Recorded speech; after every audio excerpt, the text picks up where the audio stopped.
Hey there, horror lovers. I'm trying to hit 1,000 before the year ends, and you can help. If you love creepy stories, hit subscribe. It means the world to me.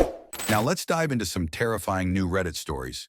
Some of the scariest yet. Turn off the lights, put on your headphones, and let the horror begin. We're starting with Murder attempt survivors, what happened? While transferring work locations, I was staying with a cousin of mine at the new location. Her psychotic, alcoholic, drug-addled, vicious ex-boyfriend, whom she had just kicked out of her house, was stalking her. He saw me move in, assumed I was the new boyfriend, and lay in wait for me outside her house one night, where he jumped me from behind and slit my throat. Despite losing massive amounts of blood, I didn't die. I didn't even feel that bad, so while he was trying to break into her house, presumably to kill her too, I grabbed a baseball bat from the trunk of my car and beat him until I passed out. When I woke up, I wasn't thinking all that clearly, so I went inside, cleaned myself up, and drove the hospital. My cousin wasn't even home at the time. She had gone into the city with her mother for the weekend to see a show and go shopping. My attacker and I ended up in the same ICU. I had rendered him a quadriplegic. There was a great deal of civil and criminal legal bullshit to deal with, but in the end, I was cleared of any wrongdoing, and he was put on probation for 10 years. As he was no longer able to so much as brush his own teeth, his lawyer, provided by his wealthy family, convinced the judge DA that he was no longer a threat to anyone and the state would be spared the burden of providing him the round-the-clock care he needed if he wasn't sent to prison. I was left in massive debt, which took me many years to pay off. I did sue him for the injuries I sustained, but despite being a trust fund baby from a wealthy family, he himself was indigent. He'd blown his trust fund on drugs, booze, and gambling, and had nothing. His family provided him with everything, including his lawyer. He died about the same time his probation ended. I was working from home one morning and heard a knock at the door at 8 a.m. I ignored it at first, hoping whoever it was would go away. After a minute of knocking, I opened the door. It was my neighbor who I had spoken with a few times. My wife was at work, and I could tell he was surprised when I opened the door and not my wife. He was expecting her to be home and not me. He noticed that I recently purchased a new car and asked if I could show it to him. He tried to walk inside, but I asked him to walk around to the garage because of COVID-19. I showed him the car and he was acting strange. Always kept one hand in his pocket. My garage is very small, so we were in close proximity to each other. He kept inching closer to me, which made me uncomfortable. He brought an opened Coke bottle filled with a tan liquid and said, "I brought you a Coke." I declined the offer. After a few minutes, he asked if he could see my gauge cluster. We walked around to the driver's side, and I sat in the driver's seat to turn on the car and show him the gauge cluster. With door open, there was very little room besides the side of the car and the garage wall. After turning on the car, he pulled a large hunting knife to my neck. I immediately grabbed his wrist and slammed him back into the wall. At this point, we are wrestling between the car and wall as I try to get the knife away from him. During this 30-second period, it seems like an absolute miracle that I was not stabbed. The blade grazed past my stomach multiple times. I was eventually able to grab the knife and force him out into the driveway. Immediately after grabbing the knife, he started saying, "What are you doing?" "I was just trying to show you my knife," and acting like I had just assaulted him. I was in such a state of shock that I actually started to believe him and wondered if I had overreacted. I know this seems ridiculous, but I was completely delusional at the time and did not know what his intentions were. I stood in the driveway, hands shaking, with 911 dialed on my phone, but did not make the call. He acted like nothing just happened and started asking my questions. Really suspicious questions. "Do you have a security system?" I lied and said yes. I asked him to go home multiple times and eventually went back inside the house but did not shut the main garage door. At this point, I needed to drive into work and started getting ready. Showering, getting dressed, ECT. I assumed he had just walked back home. After getting ready, I went outside and walked around the house to the garage with a can of bear mace. I searched around the garage and was worried he was still there. As I started to get into my car and leave, I saw my neighbor laying down behind some boxes in the garage, staring at me. I yelled and ran as fast I could back to the front door and called the cops. Cops arrived quickly and my neighbor had disappeared. They searched around his house and mine but could not find him. They said they would stay in the area but were going to leave for now. My house is surrounded by woods and I have a large back porch. Frightened, I stood in the middle of the porch while holding bear mace. I looked around and noticed my neighbor hiding in the woods staring at me. I ran back inside and called the cops. Cops arrived quickly and pulled guns on my neighbor and arrested him. He later said, "I was just trying to scare him." They found the knife, zip ties, vodka, and a note on him that read, "Turn around and put your hands behind your back." It was later discovered that the Coke bottle he wanted me to drink contained pesticides. He was there to murder me or my wife. He was charged with 3 felony counts and is currently awaiting trial. Not my story, but my cousin's. She was married to this crazy man. I won't go into detail about the ways he was awful, but he was insane. Also, before he married my cousin, he had another family who all died in a house fire. All 4 of his children and his previous wife. We all felt bad for him for suffering such a tragic loss, because we didn't know what he was like behind the scenes at home. We never suspected anything off about that, just thought it was a tragedy. Well, finally my cousin decided to leave him. She took her 2 kids and moved away.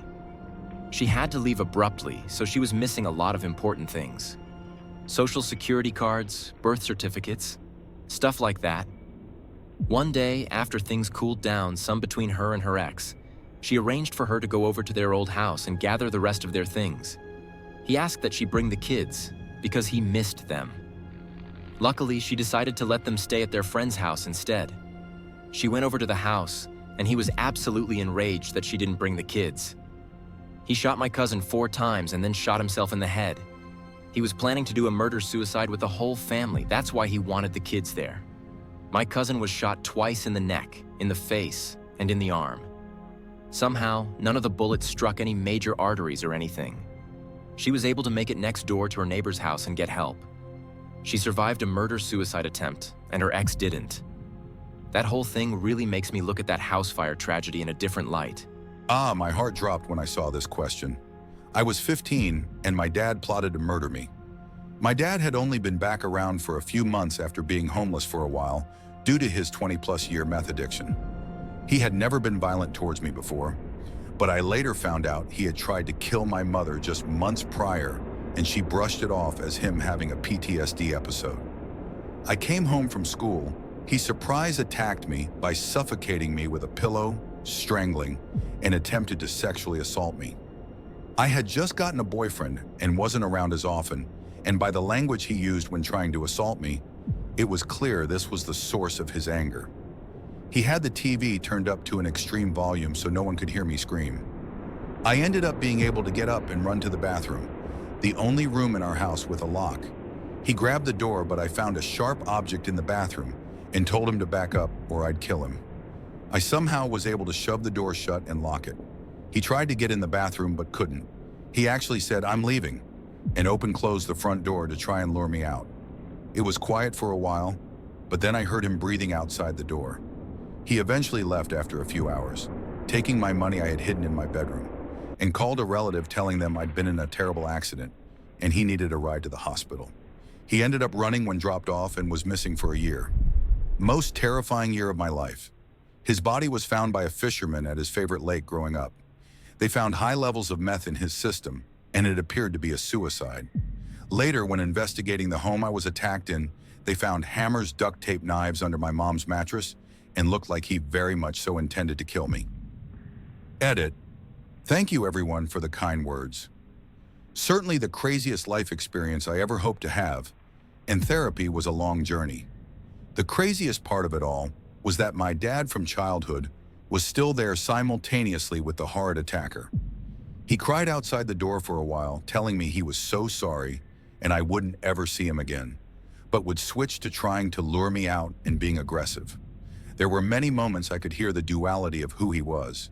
The murderous, cracked-out, crazy person and someone who was regretful and really sad inside.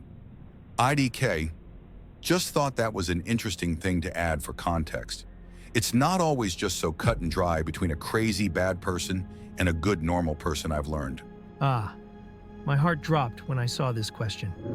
I was 15 and my dad plotted to murder me. My dad had only been back around for a few months after being homeless for a while due to his 20-plus year meth addiction. He had never been violent towards me before, but I later found out he had tried to kill my mother just months prior, and she brushed it off as him having a PTSD episode. I came home from school. He surprise attacked me by suffocating me with a pillow, strangling, and attempted to sexually assault me. I had just gotten a boyfriend and wasn't around as often, and by the language he used when trying to assault me, it was clear this was the source of his anger. He had the TV turned up to an extreme volume so no one could hear me scream. I ended up being able to get up and run to the bathroom, the only room in our house with a lock. He grabbed the door, but I found a sharp object in the bathroom and told him to back up or I'd kill him. I somehow was able to shove the door shut and lock it. He tried to get in the bathroom but couldn't. He actually said, "I'm leaving," and closed the front door to try and lure me out. It was quiet for a while, but then I heard him breathing outside the door. He eventually left after a few hours, taking my money I had hidden in my bedroom, and called a relative telling them I'd been in a terrible accident and he needed a ride to the hospital. He ended up running when dropped off and was missing for a year. Most terrifying year of my life. His body was found by a fisherman at his favorite lake growing up. They found high levels of meth in his system, and it appeared to be a suicide. Later, when investigating the home I was attacked in, they found hammers, duct tape, knives under my mom's mattress, and looked like he very much so intended to kill me. Edit. Thank you everyone for the kind words. Certainly the craziest life experience I ever hope to have, and therapy was a long journey. The craziest part of it all was that my dad from childhood was still there simultaneously with the horrid attacker. He cried outside the door for a while, telling me he was so sorry and I would never see him again, but would switch to trying to lure me out and being aggressive. There were many moments I could hear the duality of who he was. The murderous, cracked-out crazy person, and someone who was regretful and really sad inside. IDK, just thought that was an interesting thing to add for context. It's not always just so cut and dry between a crazy bad person and a good normal person, I've learned. I was in Thailand, heading back to my apartment from a popular corner of bars in Chiang Mai. I went down the same streets and alleys I always did, cutting through the center of the city to the edge of the moat by Ram Hospital. I passed by the technical college and saw a group of guys hanging on the corner. I didn't think anything of it as I entered the final alley that would put me at the moat and my apartment. 2 mopeds passed me and went into an alcove to my right, and as I passed it, they zoomed out and cut me off.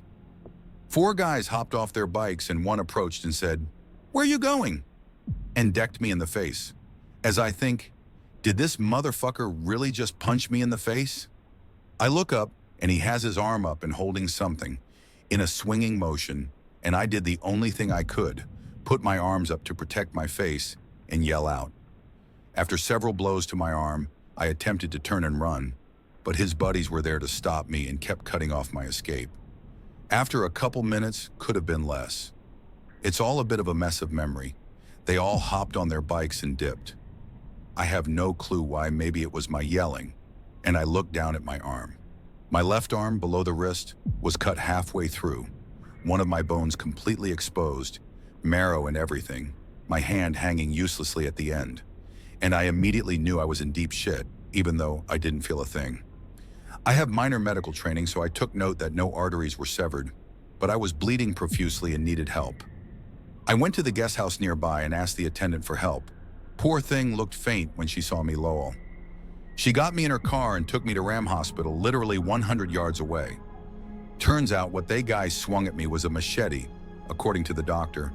I thought it was a cane or rod of some sort. So that's my story. It's important for me to say I stayed in Thailand for a year after this event, despite friends' pleas for me to GTFO and come home. I wasn't about to let that shit ruin a lifetime opportunity for me. Anyway, I have full function of the arm and hand now, And after 4 years of drinking to bury the memory, I'm happy to say I started therapy 6 months ago. I quit drinking entirely, was diagnosed with PTSD, and am finally addressing the demon who's been hiding in the depths of my mind. And that motherfucker has his days numbered. Thanks for reading my story. It's one I just recently had the courage to tell in full, rather than passing it off as shit happens. Peace and love, Redditors. Edit, cleaned up the wording. Edit 2, cleaned up paragraphs 2. I was 17 at the time. I was wicked sick one weekend, and my mother decided I needed to go to the hospital. She had been drinking all day, as she was a terrible alcoholic. It turned out that I had strep throat, so they're typing out my discharge paperwork, and my mother approached the desk where the nurse was sitting. Clearly stinking of alcohol, the nurse told my mother that she wouldn't be allowed to drive me home because she was clearly intoxicated. This sent my mother into a drunken rage, swearing and threatening the nurse, who told her if she left the police would be called. My mother grabbed me and hurries me into the car. I start yelling at her about how irresponsible she is and how she is ruining her life with alcohol. This pisses her off even more. We only live less than a mile away, but my mother has taken a different route than normal. When I ask why, she just says it's the long way and she doesn't want to get caught. As we're traveling down this dark main back road, she begins speeding like crazy. We were doing at least 90 miles per hour when she looks over at me with a blank face and says, "I'm sorry." She then pulled the e-brake and cut the wheel, sending us flying off the road. The next thing I remember is sitting in the front seat of a pickup truck with an EMT shining a flashlight in my eyes along who the president was. I responded that Bill Clinton was the president. 2000. Apparently, she had crashed us into a huge rock at the end of someone's property, directly on my side of the car. Apparently, I crawled over her and staggered to the door of the property to ask for help. They put us in different ambulance, and we headed back to the hospital we just left. Upon arrival, the nurse my mother fought with said, "I knew you'd be back." My mother, in a drunken, semi-conscious state, kept saying, "I'm sorry I tried to kill you. I love you," over and over. She suffered several broken ribs, a broken collarbone, broken nose, and cracked vertebrae. I had a concussion and some cuts on my face from the door window, basically exploding on impact with the rock. She was sentenced to some alcohol program through the courts and some community service. She suffered severe depression, and 6 months after this, she took her own life in another car accident. She actually asked me if I wanted to go for a ride with her that night, and I told her no. "I'll see you when you get home." That was the last thing I ever said to her. Truckers of Reddit, what spooky things did you witness on the road? This is gonna get long. Upper Peninsula of Michigan. I was delivering and installing machines for the company I was working for. I was in a 26-foot box truck with 12 machines in the back. I was having trouble with the truck the day before, had it checked out by the rental company, and they said it was all good. Since I was behind schedule due to the truck and problems with installations, I decided to drive late to my next destination. It was about 11 o'clock at night on a state route through the Upper Peninsula.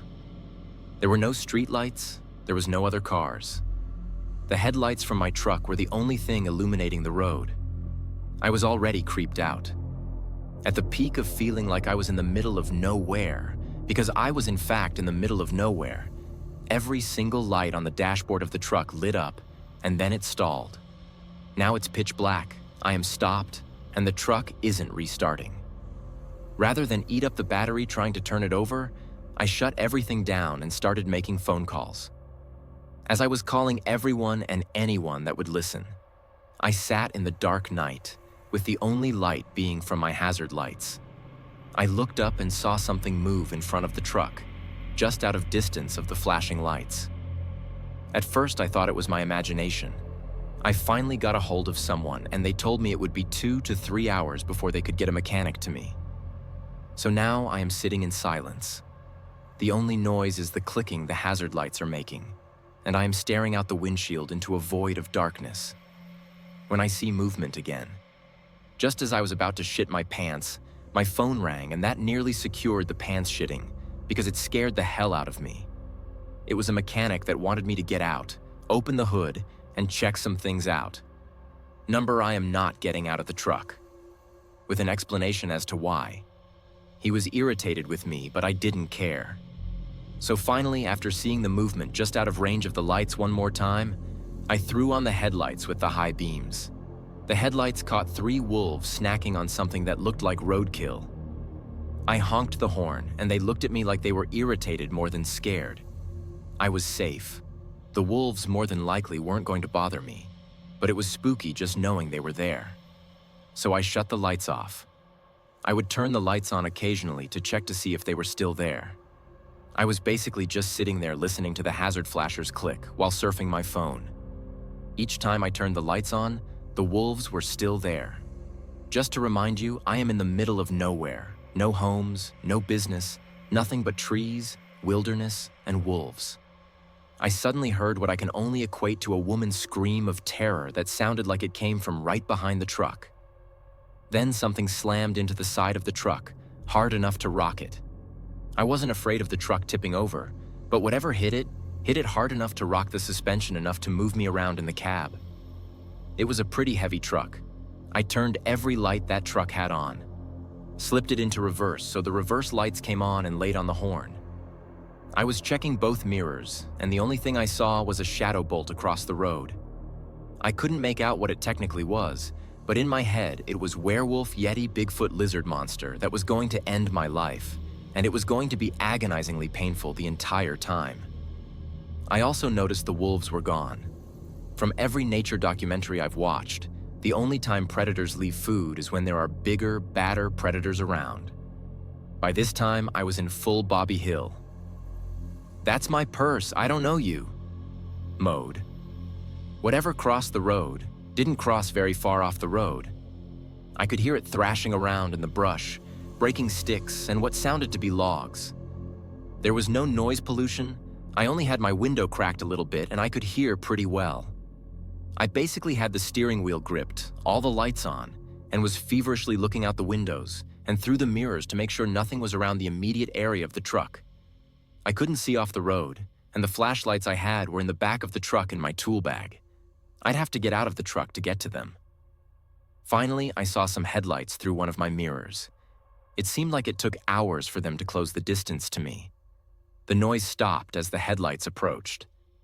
It was obviously the mechanic because no one else was stupid enough to be out there besides me. The mechanic pulled out in front of me. My headlights were shining on him and his truck. As his door opened to step out, we both hear the woman screaming in terror yell again and the brush thrashing intensified. Whatever it was still close and pissed. His door immediately closed and my phone rang. He called my phone asking me what it was. He sounded more panicked than me. I had no clue what it was, and he had no clue what it was. So the mechanic called the police. He wouldn't work on my truck until we could secure the area, which I don't blame him. He didn't like my idea of him getting out of his truck just to check things out. 2 Michigan State police officers showed up. They lit that area up like it was a stadium. I finally stepped out of the truck for the first time since it all started. We heard that scream 3 more times while the mechanic was working on my truck. Thankfully, they were getting further away. The cops had no clue what it was either. They were kind of spooked too. The mechanic finally got my truck running, and I made it to my hotel for the night. The next morning, I walked the truck for inspection, and the side that was hit, there was an indentation about the size of a basketball. Whatever hit it, didn't hit it hard enough to push all the way through, but it definitely mushed the fiberglass. The indentation was about 7 feet off the ground. I have no idea what it was. I probably never will. I do confidently know that I will never ever drive through the Upper Peninsula at night again. That's the spookiest, the scariest is another long story. I stopped driving over the road due to the lifestyle and still kept my CDL for other jobs. This was during the late 90s. I worked for a company that owned a Caterpillar D9 bulldozer. It weighed over 100,000 pounds.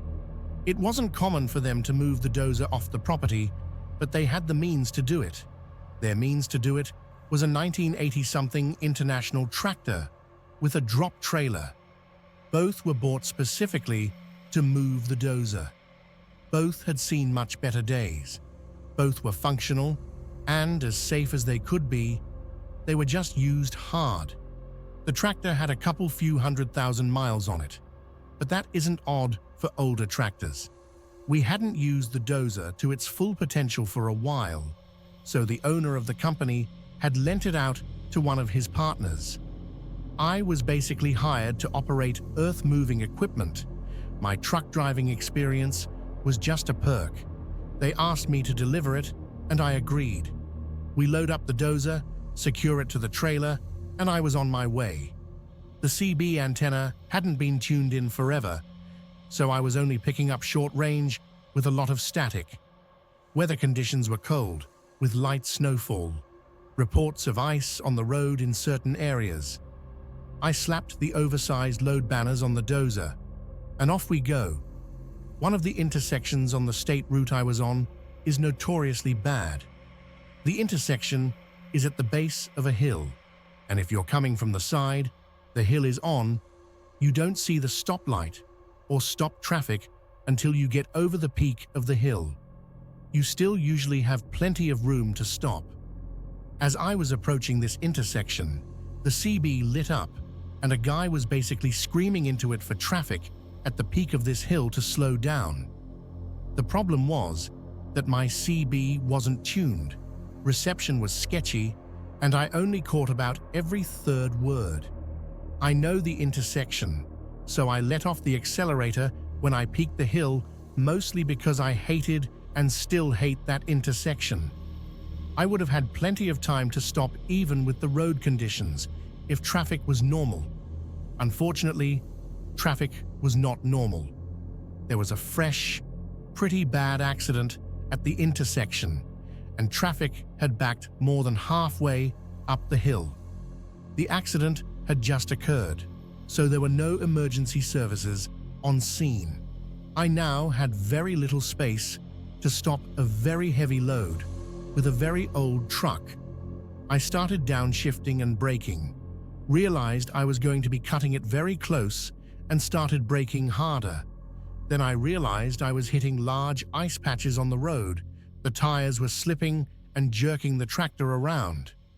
I heard the fifth wheel clanking, and I felt the trailer tugging on the tractor in a weird way, so I looked at my driver's side mirror and didn't see anything, including the dozer. In a panic, I whipped my head around to look out the passenger mirror, and the only thing I saw was the entire side profile of the trailer and dozer. I had made a terrible mistake in letting that trailer get out from behind me. It was one of those, "Welp, this is it. This is how I die" moments. I was now jackknifing while still moving and still trying to slow the truck down while on an icy hill. I was headed for an intersection full of stopped passenger cars, and my truck weighed a lot. By this point, I was thoroughly convinced that I was about to involuntarily murder a bunch of people. I laid on the horn as much as I could, but I was also trying to work the steering wheel in an attempt to pretend I had control. Honestly, I hit a point where I basically realized I was just a passenger standing on a brake pedal. I didn't have enough room to correct anything, so I just went all out on the horn. The trailer tires finally heated up enough to start making a very loud and deep squeal. There were a bunch of people in front of me that got out and ran away from their cars. They were basically staring at out-of-control death coming down the hill. The truck finally came to a stop within 3 feet of the last car in the intersection. I could sit on my truck's bumper and easily put my feet up on the car's bumper. The truck stopped with the trailer jackknifed, so I was blocking both lanes and the breakdown lane. I was sweating and was shaking from the anxiety. As I was sitting in the now stopped truck, the people who had abandoned their cars were now screaming at me and pointing up the hill. I looked up the hill to see another tractor, but a tank trailer, basically reliving everything I just had, with much less space to work with due to my trailer blocking so much of the road. I got out of my truck and ran away from it. The second truck slid down, stopped, and parallel parked almost perfectly with my truck. Once his truck stopped, I could see he was experiencing the same thing I was. We were both extremely close to being in bad accidents.